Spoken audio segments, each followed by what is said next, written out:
some users are finding problem in some users are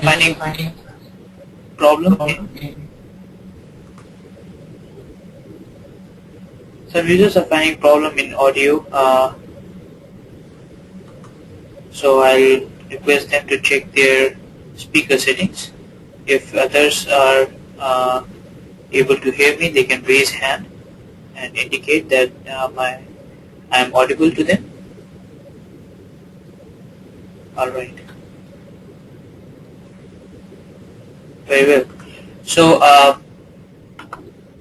continuing with the description here, so I'll be switching to a very simple basic model to explain what are the features like unknown load factors, and we'll be applying unit pretension to the cable, performing the analysis, and get the unknown cable pretension forces based on the optimization technique, which is called as unknown load factor.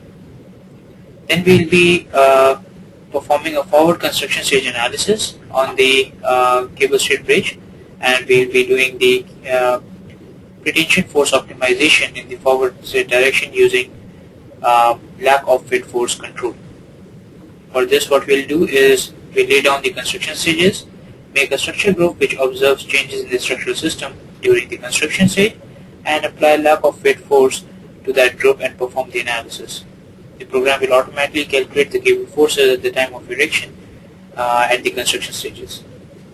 So this is a general flow of steps while you are doing a construction stage. While you are doing a cable straight bridge with forward construction stage analysis.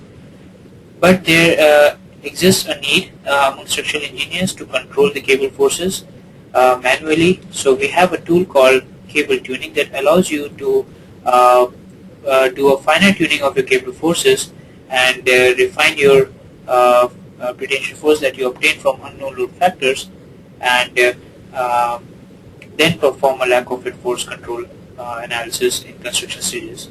So I'll be covering these key points throughout the sessions. So I'll be first starting with unknown load factor, then lack of fit force, and then cable tuning. So what I'll do is go into the program itself,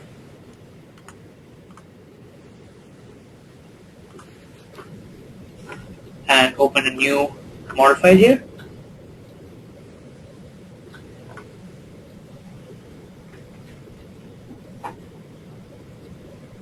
And now I'll right click on the model view window, go into properties, and click on material. Since it's a routine activity and we do it every now and then, we can easily import the materials and sections from a predefined set of model files that we have. So I'll click import here, and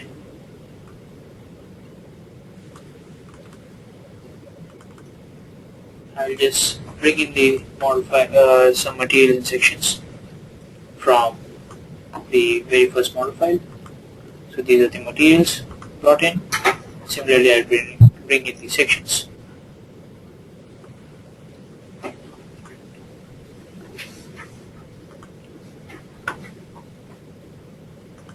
So if you want to look at the material properties, you can double click. All these are user defined material properties. We can control the modulus of elasticity, Poisson ratio, thermal coefficients, etc. etc. Here, the same thing you can see for sections. We have just used a section by value, and we have not given any dimension to it, just enter the section properties based on the section properties that we want to use. This type of section definition gives you immense control over the section behavior. You can control the section properties.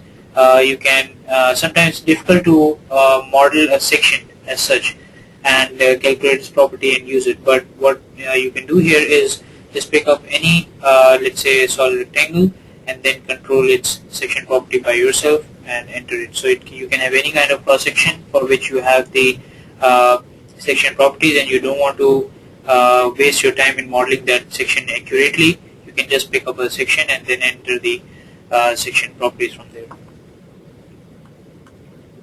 So once we have brought in the material and section property, I'll go back to the works tab so that you can see here the material sections imported. Now I'll go to model, structure wizard, and then click on cable straight bridge wizard. This is how the wizard looks like, and here as you can see we can enter the dimensions for as shown in this bitmap image. You can choose whether your bridge is symmetric or asymmetric. That means whether your two pylons are of same height and same cable arrangement is there. I mean, are they symmetric about the center line? If not, you can choose your asymmetric bridge option. It will allow you to enter other things as well. You can enter where your deck level is, where what is the top height of the pylon, and the coordinates. So this is an x and z plane. So you can enter these values here. You can enter the overall height of your pylon, and if you want to include the deck, depth of the deck, if you select this option, you can the program will generate this kind of truss assembly under the deck to model its depth. Right now we will not dwell into it. And as you can see here, we have to define the materials for cable. So cable against cable, I'll select the cable material. Against deck, I'll select the girder material. Against tar, I'll select the tar material. Same thing I'll do with sections. Cable against cable, girder against deck, and lower tar against tar. At this point itself, you can choose whether your cable elements have to be as cable elements or as trusses.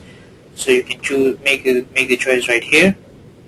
You can even include the shape of the deck. Most of the time, cable straight bridges have vertical curve. So you can enter the length of the arc and the slope on the left side.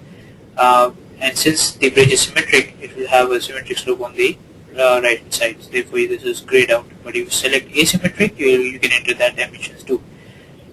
Again, I will not go into this right now. And many times the deck is not rigidly connected with your superstructure, and it has some kinds of bearings on which it's not rigidly connected with the pylons, and it has some kind of bearings or expansion joints there. So for that purpose, you can check on this option and enter the distance of deck from the tar as G1 and G2 on right and the left side respectively. And you can enter the distances on the left hand span. I mean the first span here, which is the left. What is the distance of cables on this span, and the what is the distance in the center span, and the height on the pylon. So you can enter these data. Then if you click on drawing and click on update and draw, you can see even before the program generates the model, you can see and verify whether it looks appropriate to you or not. Then you can click OK, and the program will generate this kind of geometry in no time. Now you can see it is just a single plane of cable straight bridge. If you have two planes, you can just replicate this by copying and moving it, and then connecting with the floor beams. Or if you have modeled the girder properties as twice the girder and including the the floor beams properties, then you can just go ahead with just one single plane of the cable straight bridge. So this is how you can use cable straight bridge, and in no time you can generate the geometry. But as I mentioned, in order to highlight the key points of the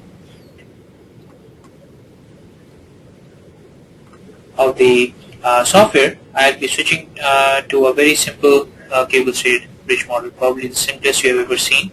So what I'll do is open file 1.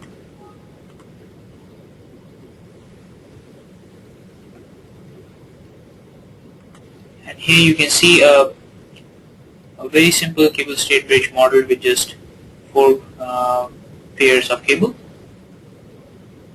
And as you can see here, we have considered the self weight of the structure and all the dead loads of the structure.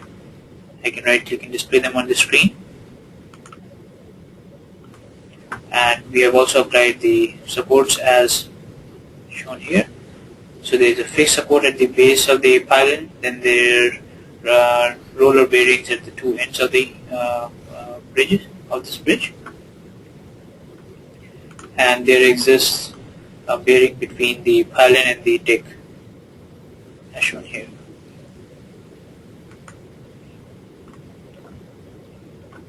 So now we'll start by defining unit pretension to this cable, and for this what I'll do is right click, go to loads, and under loads I'll select precess loads and pretension loads.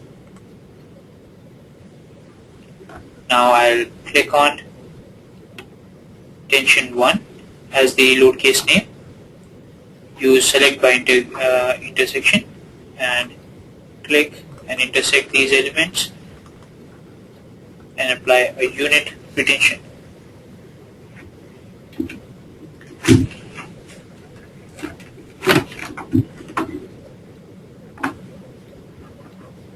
And click apply. Now I'll change it to tension 2.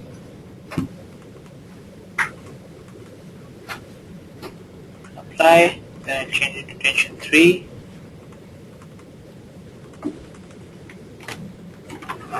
And apply, and I'll change it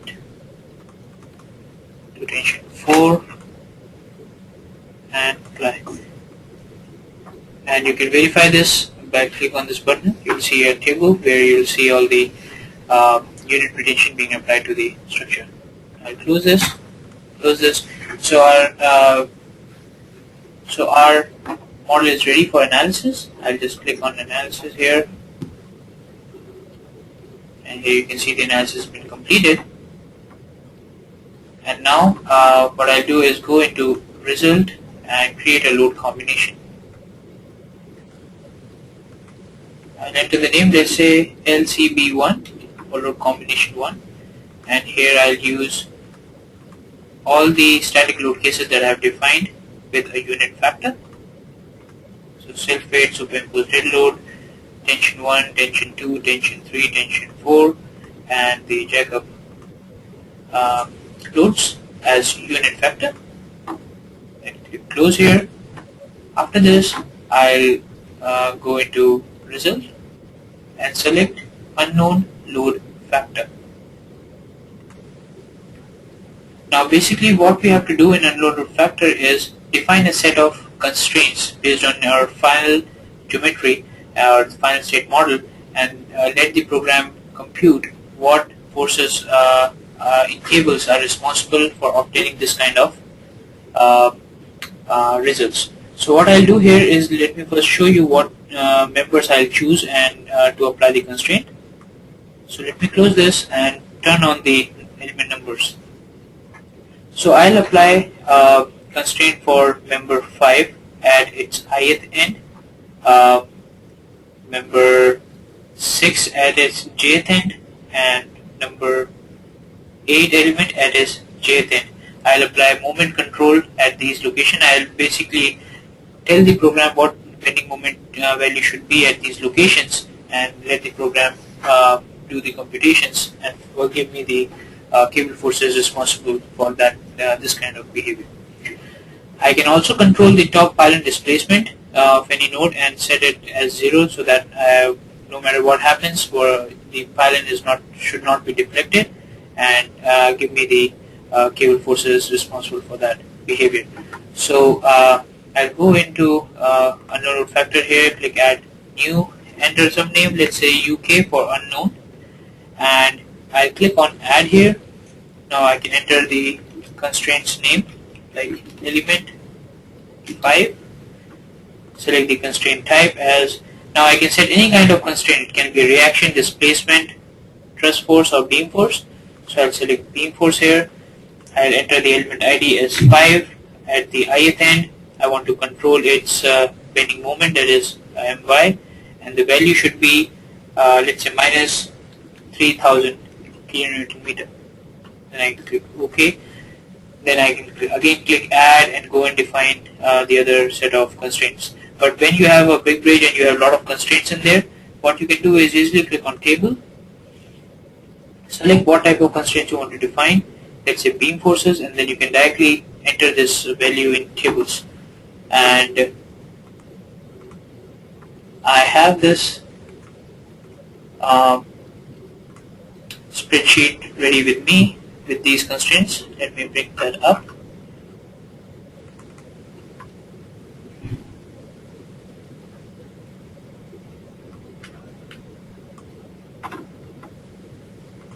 So these are the constraints for my unknown load factor. I will just copy the entire table here.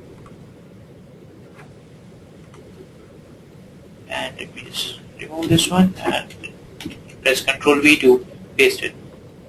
So this way I can enter constraints. I want a displacement constraint also at node 34. So I'll just copy this.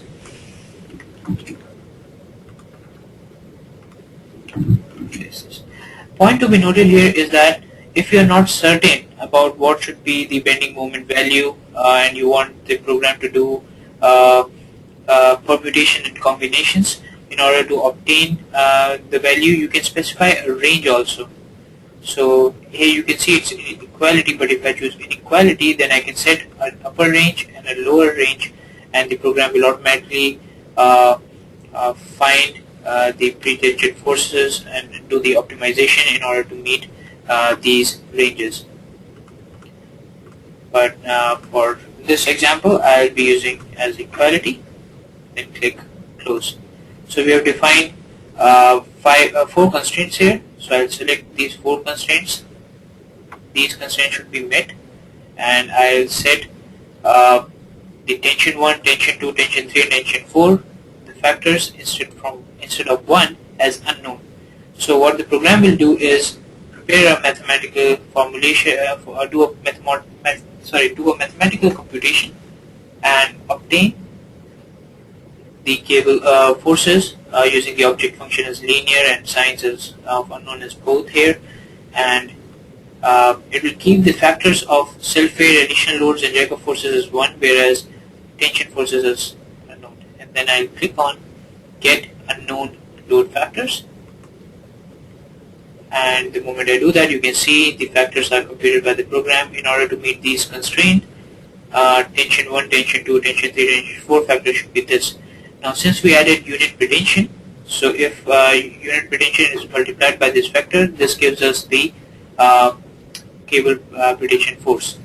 Now I'll create a load combination right from here with these new cable forces. There is LCB2, and I can enter a description, let's say from unknown load factor, and click OK. Click OK again, and OK again.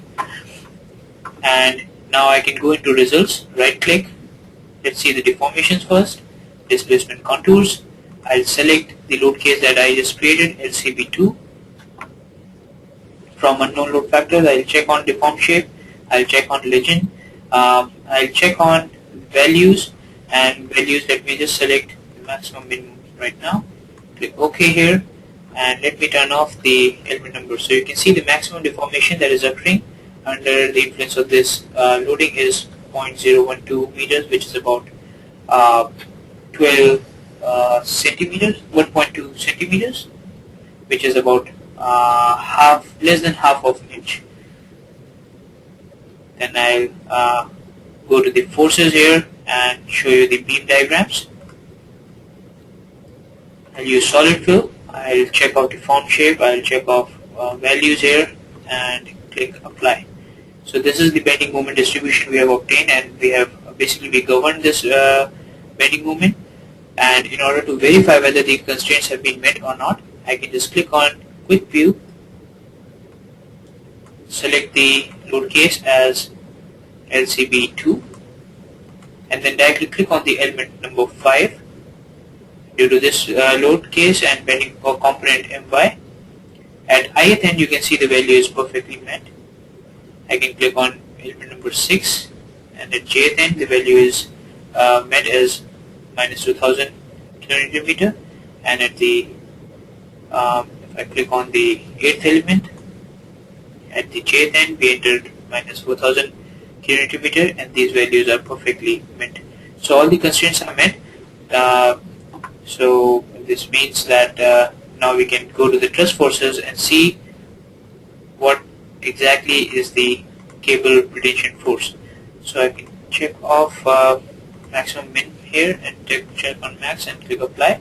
So basically this is the cable pretension force that we have to go ahead with, and this is the forces in the cable that will occur in order to meet the bridge requisites as per the constraints that we have defined.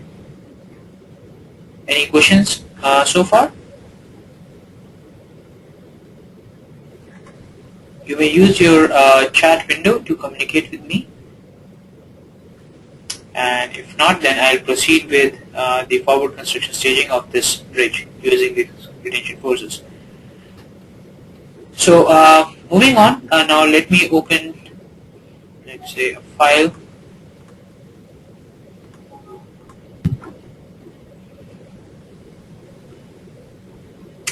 So it's the same file that you just saw with all the pretension forces and everything.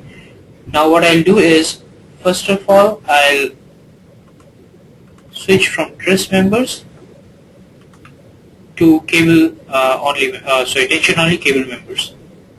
I'll go into elements, change element parameters, change element type from trusses to tension only members, and click apply. And all these members are changed, and their corresponding unit pretension values have been deleted. And now we'll go into loads, static loads, and create. Let me first delete these existing load cases because they are no longer needed.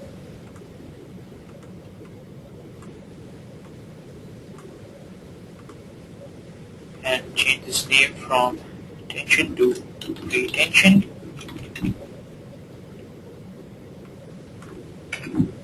Then click add here and close. So we've created a static load case by the name pretension here, and now we'll assign pretension values to the cable. These pretension values will be same as we have obtained from the previous run from unknown load factors. So I'll go into loads, I'll go into pretension loads, I'll excite a table here, and let me show you the next sheet of this. So this is the pretension forces that we obtained. As you can see here, this is the pretension forces that we obtained from the previous run, and I am about to apply these pretension forces directly onto this the structure. I'll just copy it from here and just paste it. And if you are curious to know which elements are 34 to 40, I'll just select them. So 33, 34, 35, 36, 37, 38, 39, 40, or you can just turn on the element number to see them: 34, 35, sorry, 33, 34, 35, 36, 37, 38, 39, 40. I'll unselect everything here. So we applied pretension force to the cables, and now we'll go ahead and define the construction sequence. But in order to save time, what I'll do is open a file with the construction stages already done for you. Yes, this one.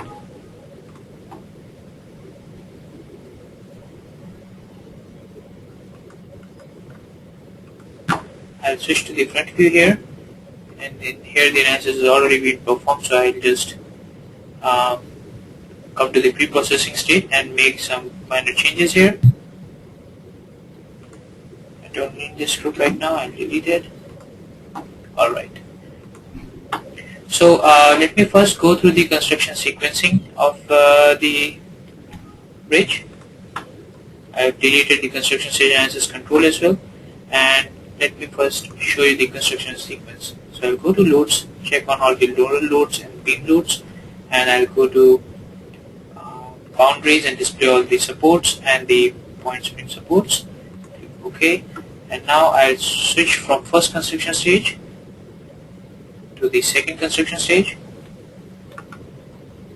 Let me first set the aspect ratio here and fix this angle. So first construction stage, you can see the pylons are erected with the fixed supports at the base. Second construction stage, you will see the approach deck has been placed. The yellow color support shows the temporary supports, which are point spring supports here. Then the third construction stage, we have the derrick crane that is placed at one of the ends, which is responsible for erecting the subsequent span members. Now, the fourth construction, the cable is erected and the temporary supports have been removed. Fifth construction stage, the deck is the additional span members are erected because of the derrick crane that was responsible for that. Now the cables are erected, and now the derrick crane will move to the next location, and then we have another cable erected, next member erected, and so forth. We come to the point where the closer section has been erected.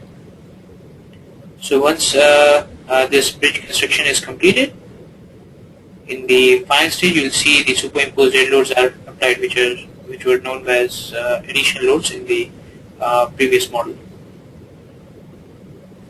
So this is the construction sequence for this bridge. I will switch to the initial view now and clear the view.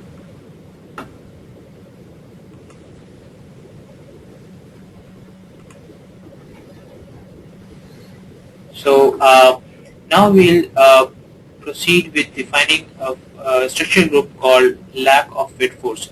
But before that, let me quickly explain you in brief what is lack of fit force. For this, I'll go back into the presentation.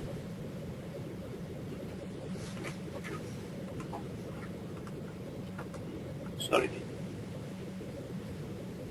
Yeah, right here. So what happens is in MIDAS, let's say this is your actual length of the cable member when the load is applied. This is the deformed length. This is the displacement that is occurring. So the program calculates this displacement that will be occurring due to the erecting of new members, the subsequent elements, and then program computes the additional tension that is generated or required in order to bring the geometry back to the original profile, and then the program modifies this Ti, which is initial.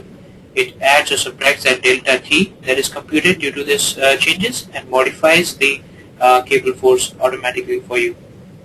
So this is how it keeps a track of the cable forces during the construction stage in the forward direction, and along with this we have while we are putting the key segment or the closure section there, the program computes due to the deformed geometry what is the additional force required in order to fix this closure section along with the profile. So you can get these additional forces that are generated within the program in a tabular format and get the completely smooth profile or the desired profile of your bridge. So the program keeps a track of two types of lack of fit forces, one for trusses or cable members and the other one for the beam or the closure sections here. So for this we need to first define a structural group which comprises of members which undergo structural changes that include boundary changes and for cable forces.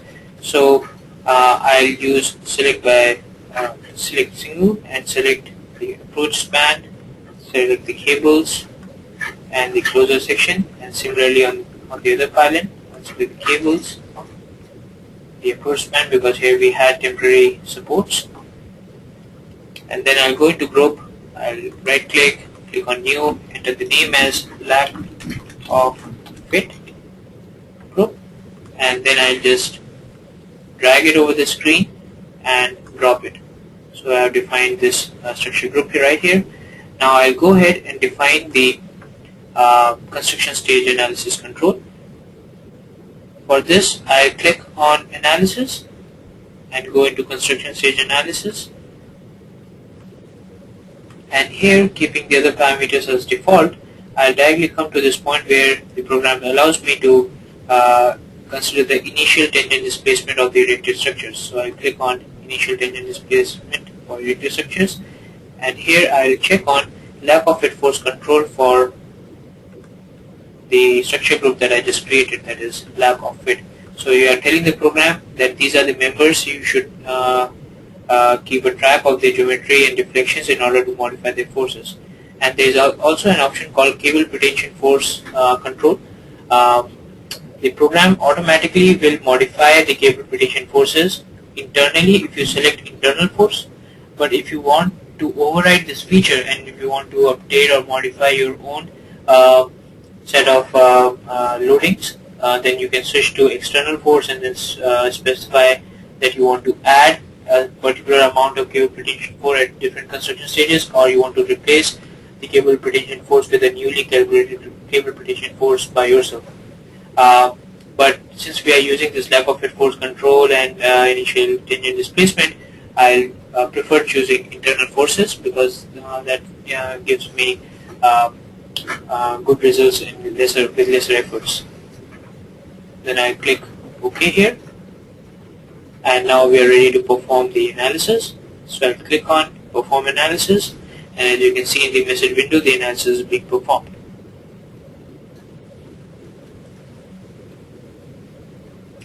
Now the analysis is completed.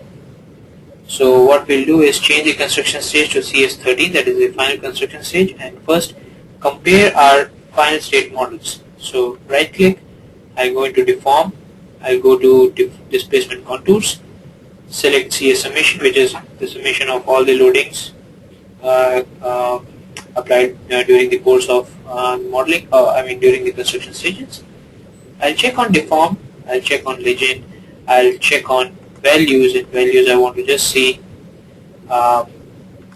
minimum maximum only, and then I'll check on step stage real displacement of the structure. And with this you can see that the displacement of the structure is again 0.012 along the Z direction, which is exactly the same as we obtained in the previous model. Now I'll switch to forces and select beam diagrams.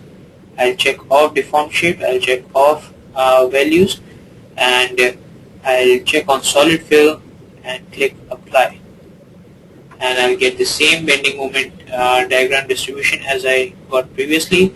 I'll click on quick view and select CS summation load case, and I'll have element number 5. And I quickly verify the bending moment is IFN, which is minus 3010 kilonewton meter.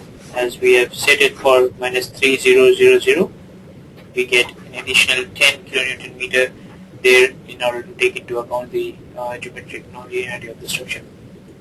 So again we can say that it's very closely met to the set of constraints that we have specified. So now I'll show you the truss forces at the final construction stage. That's the final cable state bridge. Let me check on the values here. Let me check off maximum minimum and show you the maximum value only. These values are very close to the final state value that we have obtained. The differences might occur at the second or the third decimal place if need be, because the structure is right now considering the geometric nonlinearity effects. So this is the cable state forces that are coming. So the basic principle behind this is your final state model remains the same, the results remain the same, and the program back calculates and modifies the cable forces in the previous construction stage. So let's say we go to first construction stage again, and let me cycle through the construction sequence. So we'll come to third stage, then the fourth stage. Now in this stage, as you see, the first cable is erected. This is the cable pretension force that should be applied in the field when the cable is being erected. And at the moment the structure is further constructed, you can see the cable force is automatically modified by the program internally. Now the second cable is erected. It should be erected with this cable pretension force. And due to this cable pretension force, what is the effect on the other structure is automatically modified here.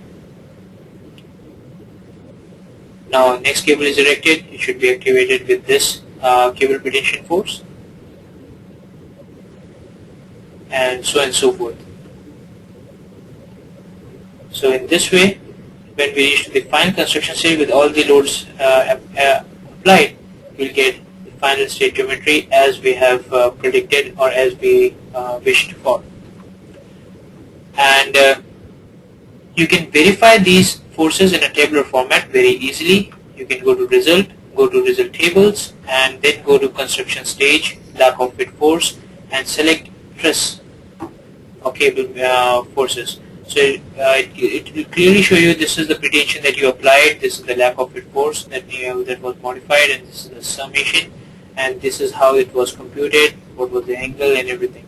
So you can get all these details with you, and you can compare it with your hand calculations. And because in the good old days, this is how engineers used to do manually through backward construction analysis. But if you are willing to consider the time-dependent effects of concrete in the forward construction stage analysis, then you can do it very easily in the program, which is nearly impossible to do through backward construction stage analysis, because it's impossible to simulate the time-dependent effects in the backward construction stage analysis for concrete structures. So this makes it very important that you perform a forward construction stage analysis for concrete structures, and especially for cable stayed bridges. Now there's one more set of results I wish to show. Is under construction stage lack of fit, there are beam results, and if you see, notice the closure sections are section number 10 and 11, and the program tells you what is the axial forces, what is the additional moment that is coming into the structure, and everything that you need in order to get the profile set right. So this is the internal forces that the program computes and lets you know for the closure sections. Any questions thus far? Well, if not, I'll move to the final portion, that is the cable tuning. So I'll click on before cable tuning model. I'll open this file here, and here it's a relatively complex structure. If I switch to solid geometry, you can see that here we have modeled the cross section and then computed its properties. We have a different section for lower tower and the top tower, and we have more number of cables here. So for this particular example, we have already applied all these superimposed dead loads in self-weight and all the unit pretensions. So I right click and quickly display it to you. You can see unit pretension there. I can show you in a tabular format. All the cables that are there have unit pretension value.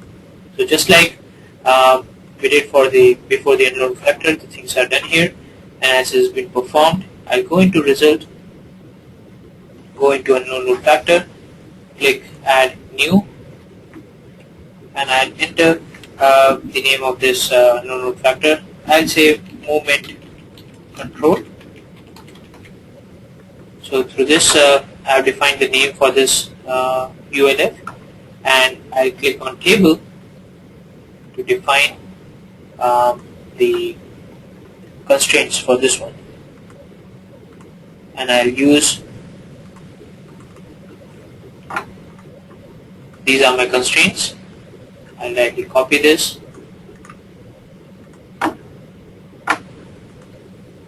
and paste them here. And if you can see here, we have applied a set of inequality here and set the range as from 5000 kilonewton meter to minus 5000 kilonewton meter, and this is the element number. This is primarily this part of the girder on my right, and the position is at the mid span of the section of each element. Then I can close. You click close here. So these are the set of constraints. I'll select them.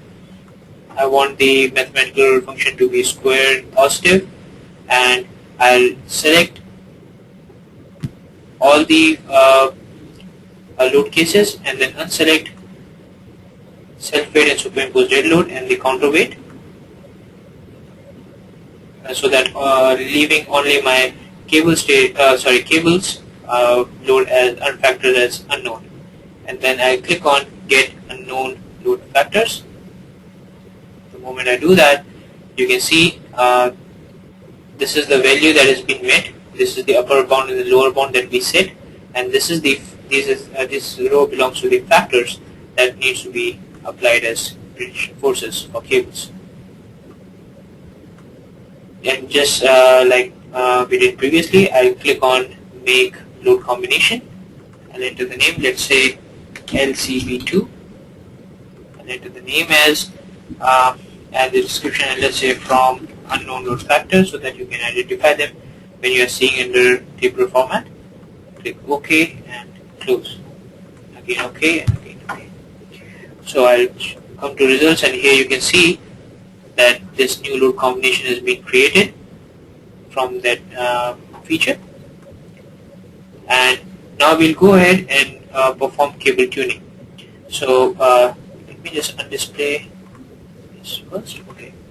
So now before doing that, we need to define some set of functions on which we want to, based on which we want to control or do the cable tuning.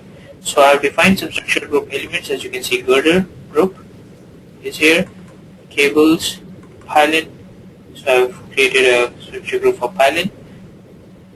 So these are my structure groups. Now I'll go into result, go into cable force tuning, and then select LCB2. Now basically what we are doing is we obtain some unknown load factors from unknown load factor feature, and now we are refining them based on more detailed tuning procedure. So we have picked that load combination which we just created from the crude assessment of certain constraints, and now I'll define some functions. So I've defined a function name as girder force, and I've selected the structure group girder, which I just showed you, and on the Z or Y axis we'll have the bending moment Y, and on the X axis I'll have the distance from the and name them as elements on the X axis.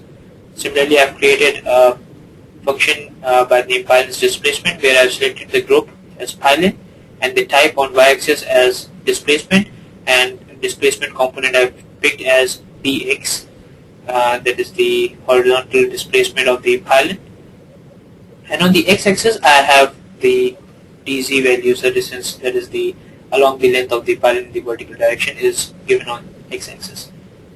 I'll click close here and then select girder force.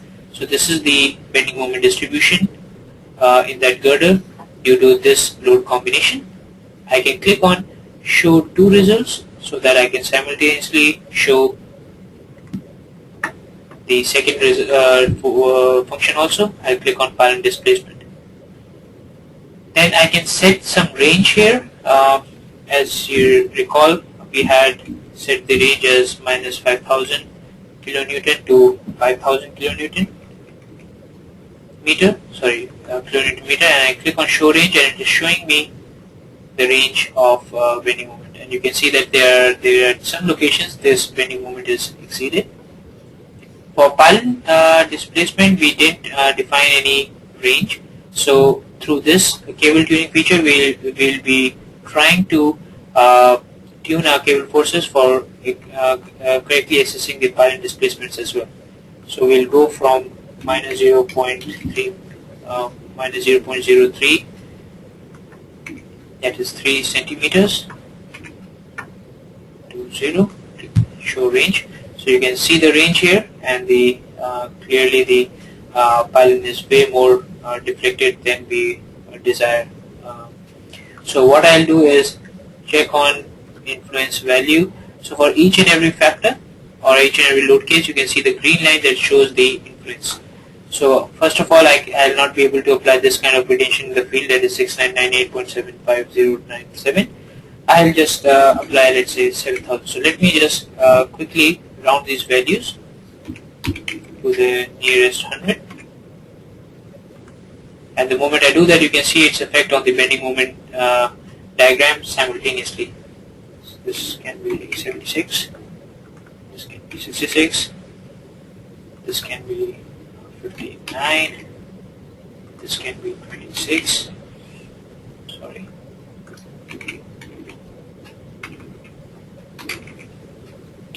this can be, let's say, 14, this can be 5,000, this can be 54, this can be 56, this can be 62, this can be 73.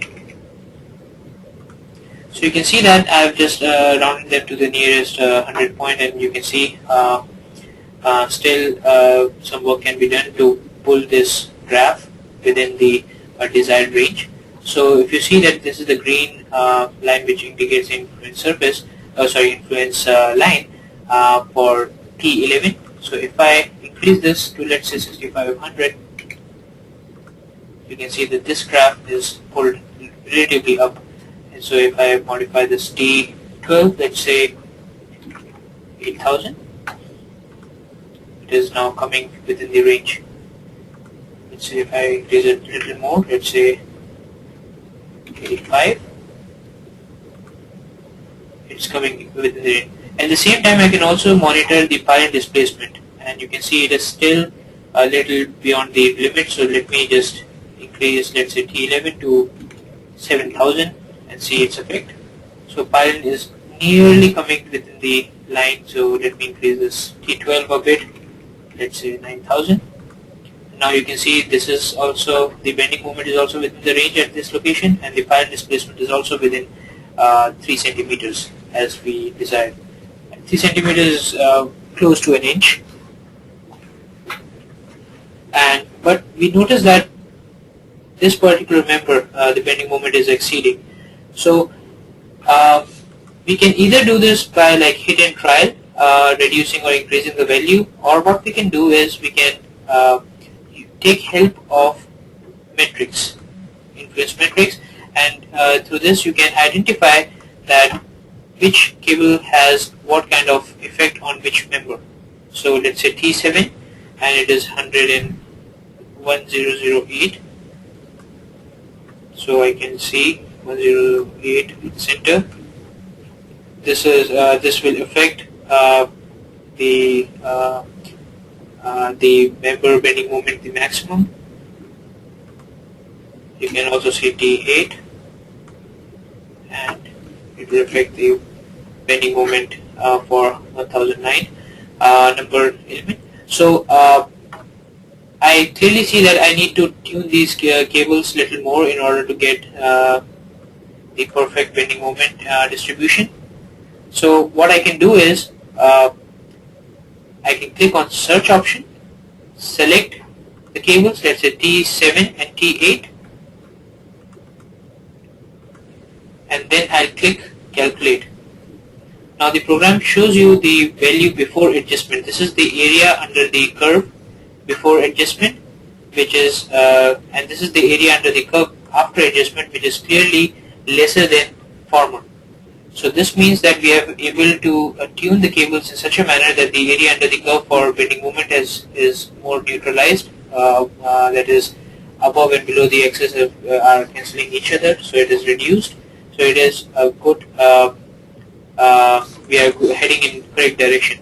So the program tells you that before cable, before this operation, the cable forces were 1400 and 5000, but it's now, the program has suggested it should be 1680, and the 5000 remains unchanged.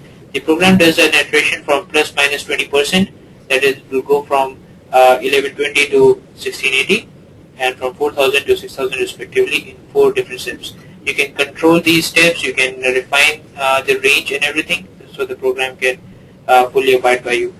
Then you can click apply here to see its effect on the structure, and you see that there still exists a scope of refining it further.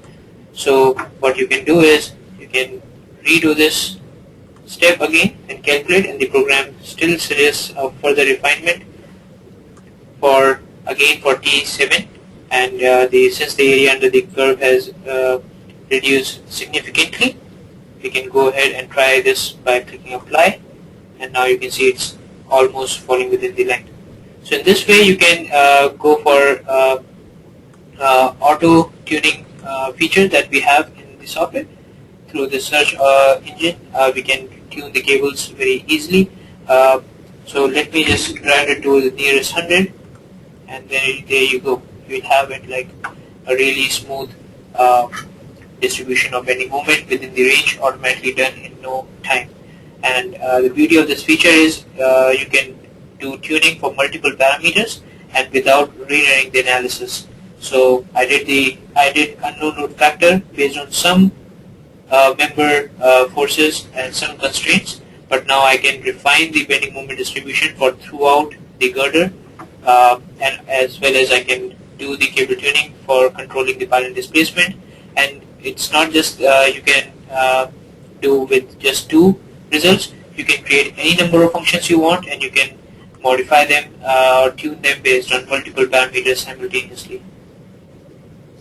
And once you have done that, you can either save this as a load combination. So if you click save here, the program will update the load combination. So you can see this load combination has been updated to the latest values. Or if you want to get rid of these load combinations and update to the present model, if you click this, the program will modify the cable forces that initially were unit to the real values that you have. So if you go to tables, the unit values will be replaced by the new values you have. So as the size of cable state bridge increases, there are no more number of cables. So hit and trial method and working on spreadsheets will take a good amount of time. But these features will definitely be helpful in quickly modifying and doing the cable tuning of the structure and then updating the model simultaneously. So you need not switch back and forth any time, and just one go you can complete the cable state modeling, analysis, and tuning with forward construction state analysis in MIDAS. So when you are, and that's the reason why this software has been the first choice of engineers who are into cable state bridges all around the world. If you have any questions, you can contact me on my direct number.